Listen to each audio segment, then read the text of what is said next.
ಇವತ್ತು ವಿಧಾನಸಭೆಯಲ್ಲಿ ಗೃಹಲಕ್ಷ್ಮಿ ಹಣದ ವಿಚಾರವಾಗಿ ಚರ್ಚೆ ನಡೆಯಿತು. ಗೃಹಲಕ್ಷ್ಮಿ ಹಣದ ಬಗ್ಗೆ ಸಚಿವರು ಸರಿಯಾಗಿ ಉತ್ತರ ಕೊಟ್ಟಿಲ್ಲ. ನಿನ್ನೆಯಿಂದಲೂ ಸಚಿವರು ಸದನಕ್ಕೆ ಬಾರದೆ ಕಾಣೆಯಾಗಿದ್ದಾರೆ ಅಂತ ವಿಪಕ್ಷ ನಾಯಕ ಆರ್ ಅಶೋಕ್ ಆರೋಪ ಮಾಡಿದ್ರು. ಫೆಬ್ರವರಿ ಮಾರ್ಚ್ ತಿಂಗಳ 5,000 ಕೋಟಿ ಎಲ್ಲಿ ಹೋಯಿತು, ಸರಿಯಾದ ಉತ್ತರ ಕೊಡಿಸಬೇಕು ಅಂತ ವಿಪಕ್ಷಗಳು ಪಟ್ಟು ಹಿಡಿದವು. ಈ ವೇಳೆ ಸದನವನ್ನ ತಪ್ಪು ದಾರಿಗೆ ಎಳೆಯುವ ಆರೋಪ ಸುಳ್ಳು ಅಂತ ಸಚಿವ ಪ್ರಿಯಾಂಕ್ ಖರ್ಗೆ ಉತ್ತರಿಸಿದ್ರು. ಇನ್ನೊಂದು ಕಡೆ ಸಚಿವರನ್ನ ಕರೆಸಿ ಮಾತಾಡೋಣ ಅಂತ ಸ್ಪೀಕರ್ ಹೇಳಿದ್ರು. ಸ್ಪೀಕರ್ ಮಾತಿಗೂ ಸಮಾಧಾನಗೊಳ್ಳದ ವಿಪಕ್ಷ ಸದಸ್ಯರು ಸದನದ ಬಾವಿಗಿಳಿದು ಪ್ರತಿಭಟನೆ ಮಾಡಿದ್ರು.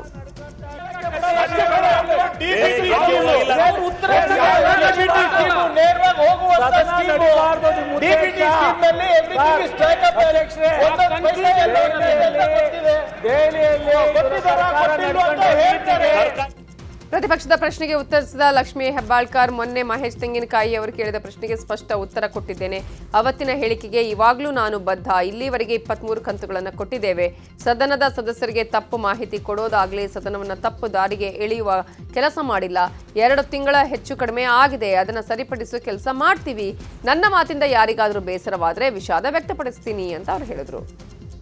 ಒಂದು ಅತ್ಯುನ್ನತ ಒಂದು ಯೋಜನೆ 23 ಕಂತುಗಳನ್ನು ಹಾಕಿದ್ದೇವೆ. 46,000 ರೂಪಾಯಿಗಳು ಒಬ್ಬೊಬ್ಬ ಮನೆಯ ಯಜಮಾನಿಗೆ 1,26,00,000 ಮನೆಯ ಯಜಮಾನಿಗಳ ಕುಟುಂಬದ ಯಜಮಾನಿಗಳಿಗೆ ಸಿಕ್ಕಿದೆ ಅಂತ ಮೊನ್ನೆ ಕೂಡ ನಾನು ಹೇಳಿದ್ದೀನಿ. ಮಾರ್ಚ್ ಮತ್ತು ಫೆಬ್ರವರಿ ಮತ್ತು ಮಾರ್ಚ್ ಇದು ಬಂದಿಲ್ಲ ಅಂತ ಹೇಳ್ತಾ ಇದ್ರು ಸದಸ್ಯರು. ನಾನು ಹೇಳಿದೆ ಆಗಸ್ಟ್ವರೆಗೂ ಕ್ಲಿಯರ್ ಮಾಡಿದ್ದೀನಿ ಅಂತ ನಾನು ಹೇಳಿದೆ. ನಮಗೆಲ್ಲರಿಗೂ ತಪ್ಪು ಮಾಹಿತಿಯನ್ನು ಕೊಡೋದಾಗಲಿ ಅಥವಾ ಸದನನ ಮಿಸ್ಲೀಡ್ ಮಾಡೋದಾಗಲಿ ನನ್ನ ಉದ್ದೇಶವಿಲ್ಲ. ಫೈನಾನ್ಸ್ ಮಿನಿಸ್ಟ್ರು ಸಿದ್ದರಾಮಯ್ಯ ಸಾಹೇಬ್ರಿದ್ದಾರೆ, ಮುಖ್ಯಮಂತ್ರಿಗಳಿದ್ದಾರೆ. ಫೈನಾನ್ಸ್ ಡಿಪಾರ್ಟ್ಮೆಂಟ್ ಹತ್ರ ಮಾತಾಡ್ತೀವಿ, ಯಾಕೆ 2 ತಿಂಗಳದ ವ್ಯತ್ಯಯ ಆಯಿತು, ಆಗಿದ್ರೆ ಅದನ್ನು ಮಾತಾಡಿ ಆದಷ್ಟು ಶೀಘ್ರದಲ್ಲೇ. ಮೊನ್ನೆ ಹೌಸ್ನಲ್ಲಿ ಮುಖ್ಯಮಂತ್ರಿಗಳು ಕೂಡ ಹೇಳಿದ್ದಾರೆ, ಅದನ್ನು ಆಗಲಿಲ್ಲ ಅಂತಂದರೆ ಶೀಘ್ರದಲ್ಲಿ ಮಾಡ್ತೀವಿ. ಬಟ್ ಇದರ ಅರ್ಥ ಆ ದುಡ್ಡನ್ನು ಬೇರೆ ಕಡೆ ಡೈವರ್ಟ್ ಆಯಿತು, ಅದಾಯಿತು ಇದಾಯಿತು ಅಂತಲ್ಲ. ಸದನವನ್ನು ಮಿಸ್ಲೀಡ್ ಮಾಡುವಂಥ ಇಂಟೆನ್ಷನ್ ಇರಲಿಲ್ಲ. ಆದರೆ ನಾನು ಹೋಗಿ ಚೆಕ್ ಮಾಡಿದಾಗ 2 ತಿಂಗಳದ ಹೆಚ್ಚು ಕಡಿಮೆ ಆಗಿದೆ ಅನ್ನೋದು ಗೊತ್ತಾಯಿತು. ಅದನ್ನು ಮುಂದಿನ ದಿನದಲ್ಲಿ ನಾನು ಸರಿ ಮಾಡ್ತೀನಿ. ನನ್ನ ಮಾತಿನಿಂದ ಯಾರ್ದಾದ್ರೂ ಭಾವನೆಗೆ ಇದಾಗಿದ್ರೆ ನಾನು ವಿಷಾದವನ್ನು ವ್ಯಕ್ತಪಡಿಸ್ತೀನಿ. ಏನು ಶಾಸಕ ಸುನಿಲ್ ಕುಮಾರ್ ಕೂಡ ಗೃಹಲಕ್ಷ್ಮಿ ಯೋಜನೆ ವಿಚಾರವಾಗಿ ಮಾತನಾಡಿದ್ದು ಸರ್ಕಾರವನ್ನ ತರಾಟೆಗೆ ತೆಗೆದುಕೊಂಡ್ರು. 2 ತಿಂಗಳ ಹಣ ಹಾಕಿಲ್ಲ ಅನ್ನೋ ಬದಲು ಪದೇ ಪದೇ ಆರೋಪ ಮಾಡ್ತಾರೆ. ಸರ್ಕಾರ ದಿವಾಳಿಯಾಗಿದೆ ಅನ್ನೋದನ್ನ ಸಚಿವರು ಒಪ್ಕೋಬೇಕು ಅಂತ ಹೇಳಿದ್ರು. ಇಲ್ಲ, ಆಗಸ್ಟ್ ಪದೇ ಪದೇ ಗೃಹಲಕ್ಷ್ಮಿ ಯೋಜನೆ ಬಹಳ ಒಳ್ಳೆ ಯೋಜನೆ, ಇದು ನಾವು ಒಪ್ಕೊಂಡು ನಾವೇನಿಲ್ಲ ಅಂತ ನಾನು ಹೇಳಲಿಲ್ಲ. 2 ತಿಂಗಳು ಆಗಸ್ಟ್ ತನಕ ಕೊಟ್ಟಿದ್ದೀವಿ ಅಂತ ಒಬ್ಬರು ಸಚಿವರು ಮತ್ತು ಮುಖ್ಯಮಂತ್ರಿಗಳು ಸ್ವತಃ ಒಪ್ಕೊಂಡ್ರು, ಆಗಸ್ಟ್ ತನಕ ಕೊಟ್ಟಿದ್ದೀವಿ ಅಂತ. ನಂತರ ಮತ್ತೆ ಕರೆಕ್ಷನ್ ಮಾಡ್ಕೊಳ್ತಾ ಇರೋದೇನು ಅಂತಂದ್ರೆ, ಇಲ್ಲ ಆಗಸ್ಟ್ ಫೆಬ್ರವರಿ ಮತ್ತು ಮಾರ್ಚ್ ಆಗಿಲ್ಲ ಅಂದ್ರೆ ನಾವು ಕೊಡ್ತೀವಿ ಅನ್ನೋ ಮಾತನ್ನು ಹೇಳ್ತಾ ಇದ್ದಾರೆ. ನಾವು ಅವತ್ತಿನಿಂದ ಇವತ್ತಿನ ತನಕ ಹೇಳ್ತಾ ಇರೋದು, ನೀವು ಗ್ಯಾರಂಟಿ ಯೋಜನೆಗಳನ್ನ ಘೋಷಣೆ ಮಾಡಿದಿರಿ, ಆದರೆ ಸರಿಯಾದ ಸಮಯಕ್ಕೆ ಯಾವುದನ್ನೂ ಕೂಡ ತಲುಪಿಸ್ಲಿಕ್ಕೆ ಆಗ್ತಾ ಇಲ್ಲ. ಸರ್ಕಾರ ದಿವಾಳಿ ಆಗಿದೆ, ಆ ಕಾರಣಕ್ಕೆ ಇದನ್ನು ಕೊಡ್ತಿಲ್ಲ ಅನ್ನೋದನ್ನ ಹೇಳಿ. ನೀವು 3 ದಿನ ಮಾರ್ಚ್ ಏಪ್ರಿಲ್ ಮೆತ್ತೆ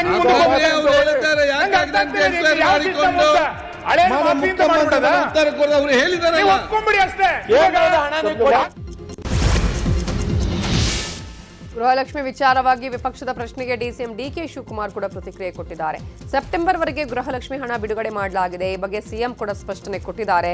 ನಮ್ಮ ಸರ್ಕಾರದ ಮೇಲೆ ಬೊಟ್ಟು ಮಾಡುವವರು ಕೇಂದ್ರ ಸರ್ಕಾರ ಕೊಡುವ ಬಾಕಿ ಹಣದ ಬಗ್ಗೆ ಯಾಕೆ ಮಾತಾಡಲ್ಲ, ನಮ್ಮ ಗ್ಯಾರಂಟಿ ಯೋಜನೆಯನ್ನ ಬಿಜೆಪಿಯವರು ಕಾಪಿ ಮಾಡಿದ್ಯಾಕೆ ಅಂತ ಪ್ರಶ್ನಿಸಿದ್ರು. ಅವರು ಕೇಳಿದಂಥ ಪ್ರಶ್ನೆ ಆಸ್ ಎ ಪೊಲಿಟಿಕಲ್ ರೆಪ್ರೆಸೆಂಟೇಟಿವ್ ಈ ಕ್ಷೇತ್ರದಲ್ಲಿ, ಆ ಕ್ಷೇತ್ರದಲ್ಲಿ ಪೀಪಲ್ ರೆಪ್ರೆಸೆಂಟೇಟಿವ್ ಅವ್ರು ಬಂದು ಕೇಳಿದ್ದಾರೆ. ಅವ್ರ ಮಂತ್ರಿಗಳು ಉತ್ತರ ಕೊಟ್ಟಾಗೂ ನಾನು ಇಲ್ಲಿದ್ದೆ, ಐ ವಾಸ್ ದೇರ್. ಅವರು ಕಂತಿನ ಮೇಲೆ ಅವ್ರು ಹೇಳ್ತಾ ಇದ್ರು, ಇಂತಿಂತ ಇಷ್ಟು ಕಂತು ಬಿಡುಗಡೆ ಮಾಡಿದ್ವಿ, ಇಷ್ಟು ಕಂತು ಬಿಡುಗಡೆ. ನಾನು ಆಫೀಸರ್ಸ್ನ ಕರೆದು ಕೇಳಿದೆ, ಅವರು ಲಿಸ್ಟ್ ಕೊಟ್ಟಿದ್ದಾರೆ. ಟಿಲ್ ಸೆಪ್ಟೆಂಬರ್ವರೆಗೂ ಕೂಡ ಈಗ ರಿಲೀಸ್ ಆಗಿದೆ. ಮಧ್ಯದಲ್ಲಿ 1-2 ತಿಂಗಳು ಇಲ್ಲ ಅನ್ನೋದು ಅವರು ಮಾಡಿದ್ದಾರೆ. ಅದಕ್ಕೆ ಅವರು ಕನ್ಫರ್ಮ್ ಮಾಡಿದ್ದಾರೆ. ಚೀಫ್ ಮಿನಿಸ್ಟರ್ ಹತ್ರ ಕೂಡ ಅವರು ಮಾತಾಡಿ, ಈಗ ಫೈನಾನ್ಸ್ ಮಿನಿಸ್ಟರ್ ಯಾವತ್ತೇ ಆಗಲಿ, ನೀವು ಮಂತ್ರಿ ಆಗಿರಲಿ, ನಾನು ಮಂತ್ರಿ ಆಗಲಿ, ನಮಗೆ ಫೈನಾನ್ಸ್ ಮಿನಿಸ್ಟ್ರಿಂದ ಏನು ಬರ್ತದೆ ನಾವು ಟ್ರಾನ್ಸ್ಫರ್ ಮಾಡ್ತೀವಿ. ಅವರು ನಮ್ಮ ಸ್ನೇಹಿತರು, ನಮ್ಮ ಸುನಿಲ್ ಯಂಗ್ ಲೀಡರ್, ಅವರು ಸರ್ಕಾರ ದಿವಾಳಿ ಆಗ್ಬಿಟ್ಟಿದೆ ಅಂತ ಒಪ್ಕೊಳ್ಳಿ ಅಂತ ಹೇಳ್ತಾ ಇದ್ದಾರೆ. ಆಯಿತು, ನಿಮ್ಮ ಭಾವನೆ ಏನು ಬೇಕಾದ್ರೂ ಇರಲಿ. ಈಗ ನೀವು ಮಂತ್ರಿ ಇದ್ರಿ, ಒಂದು ಬಜೆಟ್ ಮಂಡಿಸಿದ್ರಿ, ನಿರ್ಮಲಾ ಸೀತಾರಾಮನ್ ಬಜೆಟ್ ಮಾಡಿಸಿದ್ರು, 5,300 ಕೋಟಿ ರೂಪಾಯಿ ಕೊಡ್ತೀನಿ ಅಂತ ನೀವು ಮಾತು ಕೊಟ್ರಿ, ಅದು ಕೊಡಲಿಲ್ಲ. ಇಲ್ಲಿ ಬೊಮ್ಮಾಯಿ ಗೌರ್ಮೆಂಟ್ ಬಂತು. 1 ನಿಮಿಷ ಇರ್ರಿ, ತಾಳ್ಮೆಯಿಂದ ಕೇಳಿ ಸ್ವಾಮಿ, ನಿಮ್ದೆಲ್ಲ ಕೇಳಿದ್ವಿ ನಾವು. ಕೇಳಿ ಒಂದು ನಿಮಿಷ. 5,300 ಕೋಟಿ ರೂಪಾಯಿ ನಿಮ್ಮದೇ ಬಜೆಟು ಇರೇಸಪ್ಪ, ನಿಮ್ಮದೇ ಗೌರ್ಮೆಂಟ್ ಹೇಳ್ತು, ಆಯ್ತಪ್ಪ 5,300 ಕೋಟಿ ರೂಪಾಯಿ ಅಪ್ಪರ್ ಬರ್ನರ್ ಪ್ರಾಜೆಕ್ಟ್ಗೆ ಕೊಡ್ತೀವಿ ಅಂತ ಹೇಳಿದ್ರು, ಕೊಡೋಕ್ಕಾಗಲಿಲ್ಲ. ಇಲ್ಲಿ ನರೇಗಾ ದುಡ್ಡು ಇವತ್ತವರೆಗೂ ಕೂಡ ಕೋಟ್ಯಾಂತರ ರೂಪಾಯಿ ಕೊಡಬೇಕು. ಜಲ್ ಜೀವನ್ ಮಿಷನ್ ದುಡ್ಡು ಸುಮಾರು 30-40 ಸಾವಿರ ಕೋಟಿ, ಹಂಗಂತ ಕೇಂದ್ರ ಸರ್ಕಾರ ದಿವಾಳಿಯಾಗೋಯ್ತು ಅಂತ ಹೇಳಕ್ಕಾಗ್ತದ? ನಾನು ಐ ಕಾಂಟ್. ಇನ್ನು ಗೃಹಲಕ್ಷ್ಮಿ ವಿಚಾರವಾಗಿ ಸಚಿವರು ನೀಡಿದ ಉತ್ತರ ನಮಗೆ ಸಮಾಧಾನ ತಂದಿಲ್ಲ ಅಂತ ವಿಪಕ್ಷಗಳು ಆರೋಪಿಸಿದೆ. ಸಚಿವರು ಸರಿಯಾಗಿ ಉತ್ತರಿಸ್ತಾ ಇಲ್ಲ ಅಂತ ವಿಪಕ್ಷ ನಾಯಕ ಆರ್ ಅಶೋಕ್ ಹೇಳಿದರು. ಸರ್ಕಾರದ ಉತ್ತರ ಸಮಾಧಾನ ತರದೆ ನಾವು ಸಭಾತ್ಯಾಗ ಮಾಡ್ತಾ ಇದ್ದೇವೆ ಅಂತ ಅಶೋಕ್ ಹೇಳಿದರು. ಸದನಕ್ಕೆ ಫೆಬ್ರವರಿ ಮಾರ್ಚಲ್ಲಿ 5,000 ಕೋಟಿ ಹಣವನ್ನ ಕೊಡದೆ ಯಾರು ತಾಯಂದಿರಿದ್ದಾರೆ ಕರ್ನಾಟಕದಲ್ಲಿರುವಂತ 1,26,00,000 ತಾಯಂದಿರಿಗೆ ಮೋಸ ಮಾಡಿದ್ದಾರೆ ಗೃಹಲಕ್ಷ್ಮಿ ಹಣ ಬರದೆ. ನಾವು ಪ್ರಶ್ನೆ ಮಾಡಿದ್ದು ಈ ಹಣ ಎಲ್ಲೋಯ್ತು? ಫೆಬ್ರವರಿ ಮಾರ್ಚಲ್ಲಿ ಕೊಟ್ಟಿಲ್ಲ ಅಂದ್ರೆ ಈ ಹಣ ಎಲ್ಲೋಯ್ತು? ಆ ಟೈಮಲ್ಲಿ ಫೆಬ್ರವರಿ ಮಾರ್ಚಲ್ಲಿ ನಿಮ್ ಖಜಾನೆ ಖಾಲಿ ಆಗಿತ್ತಾ? ಹಣ ಇರ್ಲಿಲ್ವಾ ನಿಮ್ಮ ಹತ್ರ? ಬಿಕಾರಿ ಆಗಿತ್ತಾ ಸರ್ಕಾರ? ಯಾಕೆ ಮಹಿಳೆಯರಿಗೆ ಮೋಸ ಮಾಡ್ತೀರಾ? ಅವರ ಕನಸುಗಳಿಗೆಲ್ಲ 2 ತಿಂಗಳು ಕಲ್ಲು ಹಾಕ್ಬಿಟ್ರಿ, ಮೋಸ ಮಾಡಿದ್ರಿ, ದ್ರೋಹ ಮಾಡಿದ್ರಿ. ಅಧಿಕಾರಿಗಳು ತಪ್ಪುಗಳನ್ನ ಬರ್ಕೊಟ್ರೆ ಅದನ್ನೇ ತಂದು ಓದ್ತಿರಲ್ಲ ಯಾಕೆ? ಲಕ್ಷ್ಮೀ ಹೆಬ್ಬಾಳ್ಕರ್ ಅನುದಾನ ವಿಚಾರದಲ್ಲಿ ತಾರತಮ್ಯ ಆಗ್ತಿದೆ ಅಂತ ಆಡಳಿತ ಪಕ್ಷದ ಶಾಸಕರಾದ ರಂಗನಾಥ್ ನಿನ್ನೆ ಸದನದಲ್ಲಿ ಆರೋಪ ಮಾಡಿದ್ರು. ಮಧುಗಿರಿ ಕ್ಷೇತ್ರಕ್ಕೆ ನನ್ನ ಕ್ಷೇತ್ರಕ್ಕಿಂತಲೂ ಹೆಚ್ಚಿನ ಅನುದಾನ ನೀಡಲಾಗಿದೆ ಅಂತ ಆರೋಪಿಸಿದ್ರು. ರಂಗನಾಥ್ ಆರೋಪಕ್ಕೆ ರಾಜಣ್ಣ ತಿರುಗೇಟು ಕೊಟ್ಟಿದ್ದಾರೆ. ಬೆಳಗಾವಿಯಲ್ಲಿ ಮಾತನಾಡಿದ ಅವರು, ಅನುದಾನ ಏನು ನಾನು ಕೊಡೋದಾ? ಅವ್ರ ಕ್ಷೇತ್ರಕ್ಕೆ ಏನ್ ಬೇಕೋ ಅದನ್ನ ಸರ್ಕಾರದಿಂದ ಪಡಿಬೇಕು. 1,000 ಕೋಟಿ ನಾನು ತಡೆ ಹಿಡಿದಿಲ್ಲ. ಸಿಎಂ ಡಿಸಿಎಂ ಅವರ ದಯೆ ಪ್ರೀತಿಯಿಂದ ನನ್ನ ಕ್ಷೇತ್ರಕ್ಕೆ 1,000 ಕೋಟಿ ಅನುದಾನ ಕೊಟ್ಟಿದ್ದಾರೆ. ಅನುದಾನ ವಿಚಾರವಾಗಿ ರಂಗನಾಥ್ ಮಾಧ್ಯಮದ ಮುಂದೆ ಚರ್ಚೆಗೆ ಬರಲಿ ಅಂತ ಸವಾಲ್ ಹಾಕಿದರು. ನ್ಯಾಷನಲ್ ಹೆರಾಲ್ಡ್ ಪ್ರಕರಣದ ಬಗ್ಗೆ ಸದನದಲ್ಲಿ ಚರ್ಚೆಗೆ ಕಾಂಗ್ರೆಸ್ ಬಿಗಿ ಪಟ್ಟು ಹಿಡಿದಿತ್ತು. ನ್ಯಾಷನಲ್ ಹೆರಾಲ್ಡ್ ಪ್ರಕರಣದ ಬಗ್ಗೆ ಚರ್ಚೆಗೆ ಅವಕಾಶ ಕೊಡಬೇಕು. ಕೇಂದ್ರದ ಕೆಲವು ತನಿಖಾ ಸಂಸ್ಥೆಗಳ ವಿರುದ್ಧ ನಾವು ನಿರ್ಣಯ ತಗೋಬೇಕು ಅಂತ ಕಾಂಗ್ರೆಸ್ ಶಾಸಕ ಪೊನ್ನಣ್ಣ ಪ್ರಸ್ತಾಪಿಸಿದರು. ಈ ವೇಳೆ ಬಿಜೆಪಿ ಶಾಸಕರು ವಿರೋಧ ವ್ಯಕ್ತಪಡಿಸಿದ್ರು. ಇದು ಶೂನ್ಯ ವೇಳೆಯ ವಿಚಾರ ಅಲ್ಲ ಅಂತ ಹೇಳಿದರು.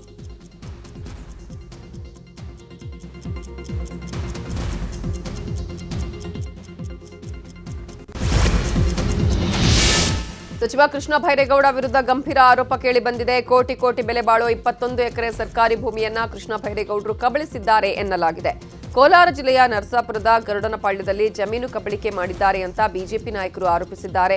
ಗರುಡನಪಾಳ್ಯ ಗ್ರಾಮದ ಸರ್ವೆ ನಂಬರ್ 47ರಲ್ಲಿ 1 ಎಕರೆ, ಸರ್ವೆ ನಂಬರ್ 46ರಲ್ಲಿ ಗರುಡನಪಾಳ್ಯದಲ್ಲಿ 20.16 ಎಕರೆ ಭೂಮಿ ಕಬಳಿಕೆ ಮಾಡಲಾಗಿದೆ ಅಂತ ಪರಿಷತ್ ಸದಸ್ಯ ಛಲವಾದಿ ನಾರಾಯಣಸ್ವಾಮಿ ದಾಖಲೆ ಬಿಡುಗಡೆ ಮಾಡಿದ್ದಾರೆ. ಮಾನ್ಯ ಕೃಷ್ಣ ಬೈರೇಗೌಡರು ಕಂದಾಯ ಸಚಿವರು ಈ 1 ಎಕರೆ ಮತ್ತು ಈ 20 ಎಕರೆ 16 ಗುಂಟೆ ಜಾಗ ಗರುಡನಪಾಳ್ಯದಲ್ಲಿ ಅದು ಪಂಚಾಯತ್ ಪಾರಿಕತ್ ಮಾಡಿದ್ದಾರೆ. ಆ ಜಮೀನು ದಾಖಲೆಗಳ ಪ್ರಕಾರ ಕೆರೆ ಅಂಗಳ, ಇದು ಕೆರೆ ಜಮೀನು. ಕೆರೆ ಜಮೀನನ್ನ ಯಾರೂ ಕೂಡ ತನ್ನ ಹೆಸರಿಗೆ ಮಾಡಿಕೊಳ್ಳಲಿಕ್ಕೆ ಬರೋದಿಲ್ಲ.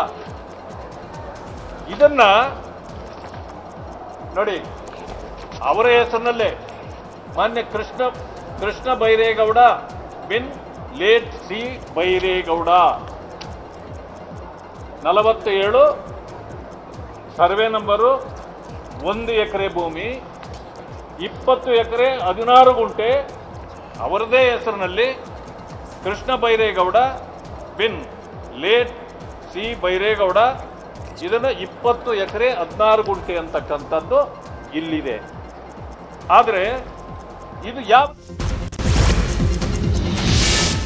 ಇನ್ನು ಭೂಮಿ ಕಬಳಿಕೆ ಬಗ್ಗೆ ನನ್ನ ಮೇಲೆ ಮಾಡಿರೋ ಆರೋಪ ಸುಳ್ಳು ಅಂತ ಸಚಿವ ಕೃಷ್ಣ ಬೈರೇಗೌಡ ಹೇಳಿದ್ದಾರೆ. ತಾತನಿಂದ ವಿಭಾಗದ ಮೂಲಕ ಆಸ್ತಿ ಬಂದಿದೆ.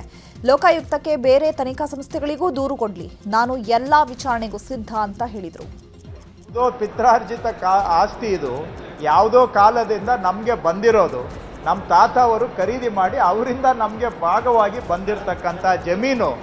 ಅದರಲ್ಲಿ ತಗೊಂಡು ಬಂದ್ಬಿಟ್ಟು ಇವತ್ತು ರಾಜಕೀಯವಾಗಿ ಕೆಸರು ಎರಚಾಟ ಮಾಡೋದು, ಅದನ್ನೇ ಉದ್ಯೋಗ ಮಾಡಿಕೊಂಡು ಇಲ್ಲ ಸಲ್ಲದ ಆರೋಪಗಳನ್ನು ಮಾಡೋದು. ಕೆಲವ್ರಿಗೆ ಅದು ವೃತ್ತಿನೂ ಇರ್ಬೋದು, ಅಭ್ಯಾಸನೂ ಇರ್ಬೋದು, ಅದು ಅವ್ರ ಕೆಲಸ. ಅದಕ್ಕಾಗಿಯೇ ಸ್ವತಂತ್ರ ತನಿಖಾ ಸಂಸ್ಥೆಗಳಿದ್ದಾವೆ.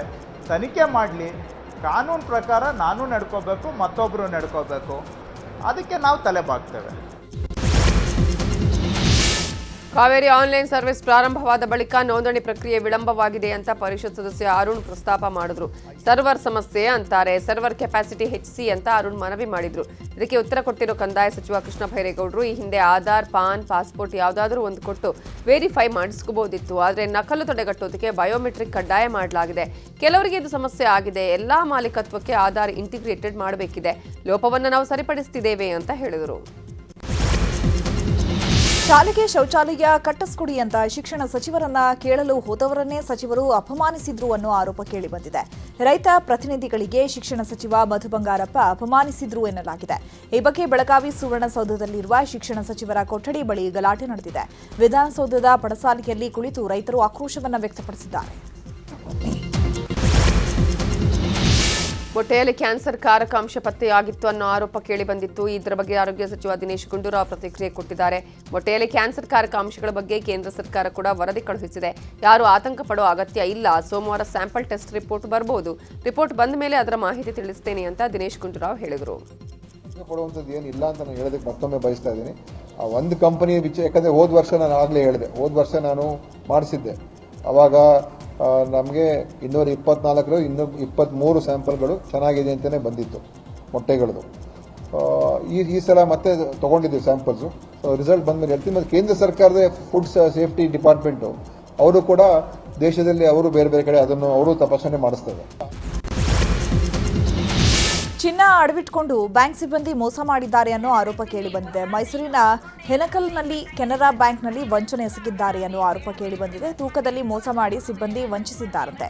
ಚಿನ್ನ ಅಡವಿಟ್ಕೊಳ್ಳುವಾಗ ಒಂದು ತೂಕ, ಬಿಡಿಸಿಕೊಳ್ಳುವಾಗ ತೂಕದಲ್ಲಿ ವ್ಯತ್ಯಾಸವಾಗಿದೆ. ಸಿಬ್ಬಂದಿ ವಿರುದ್ಧ ಗ್ರಾಹಕರು ಬ್ಯಾಂಕ್ನಲ್ಲೇ ರೊಚ್ಚಿಗೆದ್ದಿದ್ದಾರೆ. ಮೋಸ ಮಾಡೋದನ್ನು ನಿಲ್ಲಿಸಿ ಅಂತ ಆಕ್ರೋಶವನ್ನು ವ್ಯಕ್ತಪಡಿಸಿದ್ದಾರೆ. ವಲಸೆ ಬಂದ ಸೀಗಲ್ ಹಕ್ಕಿಯಲ್ಲಿ ಚೀನಾದ ಜಿಪಿಎಸ್ ಟ್ರ್ಯಾಕರ್ ಪತ್ತೆಯಾಗಿದೆ. ಉತ್ತರ ಕನ್ನಡ ಜಿಲ್ಲೆ ಕಾರವಾರದ ತಿಮ್ಮಕ್ಕ ಗಾರ್ಡನ್ ಹಿಂಭಾಗದಲ್ಲಿ ಸೀಗಲ್ ಹಕ್ಕಿ ಪತ್ತೆಯಾಗಿದ್ದು, ಹಕ್ಕಿಯ ಬೆನ್ನಲ್ಲಿ ಜಿಪಿಎಸ್ ಟ್ರ್ಯಾಕರ್ ಪತ್ತೆಯಾಗಿದೆ. ಅರಣ್ಯ ಇಲಾಖೆ ಅಧಿಕಾರಿಗಳು ಸೀಗಲ್ ಹಕ್ಕಿಯನ್ನು ವಶಕ್ಕೆ ಪಡೆದಿದೆ. ಮೇಲ್ನೋಟಕ್ಕೆ ಸೀಗಲ್ ಹಕ್ಕಿಗಳ ಚಲನ ವಲನ, ಆಹಾರ ಪದ್ಧತಿ ಹಾಗೂ ವಲಸೆ ಸಮೀಕ್ಷೆಗೆ ಅಳವಡಿಸಿರುವ ಈ ಟ್ರ್ಯಾಕರ್ ಅಳವಡಿಸಲಾಗಿದೆ ಅಂತ ಹೇಳಲಾಗಿದೆ. ಅಧಿಕಾರಿಗಳು ತನಿಖೆ ನಡೆಸ್ತಾ ಇದ್ದು, ಟ್ರ್ಯಾಕರ್ ಮೇಲೆ ಪತ್ತೆಯಾದ ಚೀನಾದ ಅಕಾಡೆಮಿಯನ್ನು ಸಂಪರ್ಕಿಸ್ತಾ ಇದೆ. ಶಬರಿಮಲೆ ಚಿನ್ನ ಕಳವು ಪ್ರಕರಣಗಳ ತನಿಖೆ ನಡೆಸ್ತಾ ಇರುವಂತಹ ಎಸ್ಐಟಿ ಟಿಡಿಪಿಯ ಮಾಜಿ ಆಡಳಿತಾಧಿಕಾರಿ ಎಸ್ ಶ್ರೀಕುಮಾರ್ ಅವರನ್ನು ಬಂಧಿಸಿದೆ. ಶ್ರೀಕುಮಾರ್ ಅವರ ನಿರೀಕ್ಷಣಾ ಜಾಮೀನು ಅರ್ಜಿಯನ್ನು ತಿರಸ್ಕರಿಸಿದ 2 ವಾರಗಳ ಬಳಿಕ ಶ್ರೀಕುಮಾರ್ ಅವರನ್ನು ಬಂಧಿಸಲಾಗಿದೆ. ಶ್ರೀಕುಮಾರ್ ಜೊತೆಗೆ ಟಿಡಿಬಿ ಮಾಜಿ ಕಾರ್ಯದರ್ಶಿ ಎಸ್ ಜಯಶ್ರೀ ಅವರ ನಿರೀಕ್ಷಣಾ ಜಾಮೀನು ಅರ್ಜಿಯನ್ನು ತಿರಸ್ಕರಿಸಲಾಗಿದೆ. ಇಂಡಿಯನ್ ಪ್ರೀಮಿಯರ್ ಲೀಗ್ 2026ರ ಆವೃತ್ತಿಗಾಗಿ ನಡೆದ ಮಿನಿ ಹರಾಜು ಮುಕ್ತಾಯವಾಗಿದ್ದು, ಈ ಹರಾಜಲ್ಲಿ ಆಸ್ಟ್ರೇಲಿಯಾದ ಕ್ಯಾಮ್ರೂನ್ ಗ್ರೀನ್, ಪ್ರಶಾಂತ್ ವೀರ್ ಮತ್ತು ಕಾರ್ತಿಕ್ ಶರ್ಮಾ ಊಹೆಗೂ ಮೀರಿದ ಹಣಕ್ಕೆ ಹರಾಜಾಗಿದ್ದಾರೆ. ಅನೇಕ ತಾರಾ ಆಟಗಾರರು ದೊಡ್ಡ ಮೊತ್ತ ಪಡೆಯಬಹುದು ಅಂತ ನಿರೀಕ್ಷಿಸಲಾಗಿತ್ತು, ಆದರೆ ಸೋಲ್ಡ್ ಆಗದೆ ಉಳಿದಿದ್ದಾರೆ. ಈ ನಡುವೆ ಫ್ರಾಂಚೈಸಿಗಳು ಅಳೆದು ತೂಗಿ ಸಮತೋಲನ ತಂಡವನ್ನು ಕಟ್ಟಿದ್ದಾರೆ.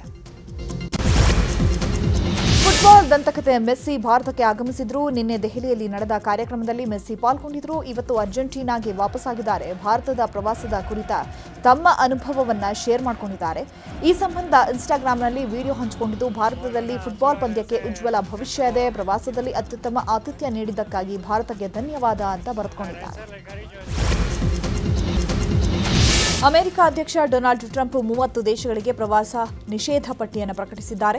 ನ್ಯಾಷನಲ್ ಗಾರ್ಡ್ ಟ್ರೂಪ್ನ 2 ಯೋಧರನ್ನು ಹತ್ಯೆ ಮಾಡಿದ ಪ್ರಕರಣದಲ್ಲಿ ಅಫ್ಘಾನ್ ಪ್ರಜೆಯನ್ನು ಬಂಧಿಸಿದ ಹಿನ್ನೆಲೆ ವಲಸೆ ಬರುವವರನ್ನು ತಡೆಯಲು ಕೈಗೊಳ್ಳುವಂತಹ ಕಾರ್ಯಯೋಜನೆಯ ಅಂಗವಾಗಿ ಈ ನಿಷೇಧ ಘೋಷಿಸಲಾಗಿದೆ.